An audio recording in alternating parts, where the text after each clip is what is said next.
Hello everyone, সবাইকে স্বাগত জানাচ্ছি আমার ইউটিউব চ্যানেল সাজন স্যারে। আজকে তোমরা যে জিনিসটা শিখতে যাচ্ছ তা হচ্ছে দুইটা বিন্দু y অক্ষকে কি অনুপাতে বিভক্ত করে।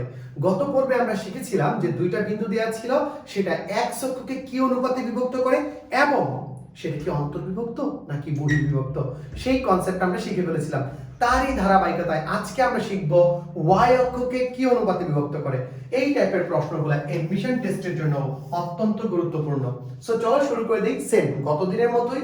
এই ক্ষেত্রে আমাদের m ইকুয়ালস টু হবে -x1/x2 -x1/x2 এবং ক্যালকুলেশন টোটাল ক্যালকুলেশনটা করে যদি আমাদের রেজাল্ট পজিটিভ আসে তার মানে হচ্ছে অন্তর্বিভক্ত, আর যদি নেগেটিভ আসে তার মানে কি বহির্বিভক্ত। আমাদের দুইটা অপশনই সলভ হয়ে যাবে। সো এখন দেখো আমাদের x1 এর মান কত 7, x2 এর মান কত -5। আমরা যদি মানগুলা বসাই দিই সূত্রের x1 এর মান হচ্ছে 7, x2 এর মান হচ্ছে -5, ওভারঅল ক্যালকুলেশন করে আমরা পেয়ে যাচ্ছি 7/5। অর্থাৎ y অক্ষকে 7:5 অনুপাতে অন্তর্বিভক্ত করে। আশা করি সবাই বুঝে গেছো।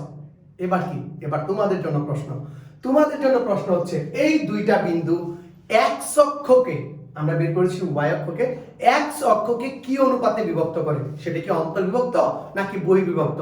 ঝটপট কমেন্টে জানাও তোমাদের উত্তরটা।